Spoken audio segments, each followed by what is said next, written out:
ஜீவநீரோடை ஊழியங்கள் வழங்கும் இதயத்திற்கு இன்று ஒரு சிந்தனை. புறப்படும் வார்த்தை.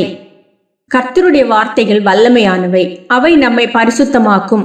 அவருடைய வார்த்தைகள் ஆகாதவைகளை அப்புறப்படுத்தும். அவருடைய வார்த்தைகளால் நமக்குள் மாபெரும் மாற்றங்கள் நிகழும்.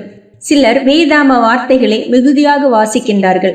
வேத வசனங்களை அதிகமாக விசுவாசிக்கின்றனர். வேத வார்த்தைகளின்படி பரிசுத்தமாக வாழ விரும்புகின்றனர். அதே வேளையில் தாங்கள் வாசித்த, சிந்தித்த, விசுவாசித்த, விரும்பிய வாழ்க்கையை வாழ்ந்து காட்ட இயலவில்லை. வேதாகம வார்த்தைகள் வல்லமையுடையதென்றால் அவற்றால் ஏன் பரிசுத்தமாக வாழ இயலாமல் போகின்றது என்ற கேள்வி எழுகிறது. வேதாகமத்தில் பதிவு செய்யப்பட்டுள்ளவை கர்த்தர் ஏற்கனவே பேசிய வார்த்தைகள். அவை அவர் வாயிலிருந்து புறப்பட்ட வார்த்தைகள். அவருடைய விருப்பு வெறுப்புகளை, நியாயங்களை, கொள்கைகளை, போதனைகளை, சட்டத்திட்டங்களை அந்த வார்த்தைகளில் பார்க்கின்றோம். ஆனால் மனிதன் தேவனுடைய வாயிலிருந்து புறப்படுகின்ற வார்த்தைகளினால் பிழைப்பான் என்று வேதம் சொல்லுகிறது. அதாவது கடந்த காலத்தில் தேவன் பேசியவைகள் அல்ல, முன்பு புறப்பட்டவைகள் அல்ல, இன்று புறப்படுகின்ற வார்த்தைகள் வேண்டும். அதாவது நிகழ்காலத்தில் இன்று தேவன் நமக்குள் பேச வேண்டும். அவர் நமக்குள் பேசுவதை இன்றும் நாம் கேட்கும் ஆவிக்குரிய அனுபவம் வேண்டும். இன்று நீங்கள் அவருடைய சத்தத்தை கேட்பீர்களாகில் என்று வேதம் சொல்லுகிறது.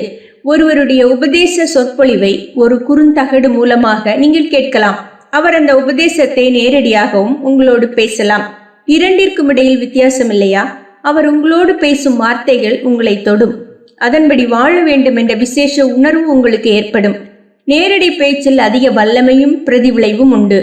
ஆண்டவர் ஏற்கனவே பேசின வார்த்தைகள் மூலமாக இன்று உங்களோடு பேசக்கூடும். அது இப்பொழுது இன்று அவருடைய வாயிலிருந்து புறப்படுகின்ற வார்த்தையாக மாறுகின்றது. மாறுவதற்கான வல்லமையும் தூண்டுதலும் அதனால் வரும். எனவே உங்கள் வாழ்க்கை பரிசுத்தமாக மாறும். ஆம், வெறும் வேத வாசிப்பாளர்களாக அல்ல, தேவ உறவை நமக்குள் பெற்று அவருடைய வார்த்தைகள் இன்று அவரால் நமக்குள் பேசப்படுவதை உணரும் அனுபவம் வேண்டும். சிந்தனைக்கு. உயர்ந்த கருத்துகளுக்கு உறைவிடமாக மட்டுமல்ல, உயர்ந்த செயல்களுக்கு உரிமையாளனுமாயிரு. உயர்ந்த கருத்துகளுக்கு உறைவிடமாக அல்ல, உயர்ந்த செயல்களுக்கு உரிமையாளனுமாயிரு.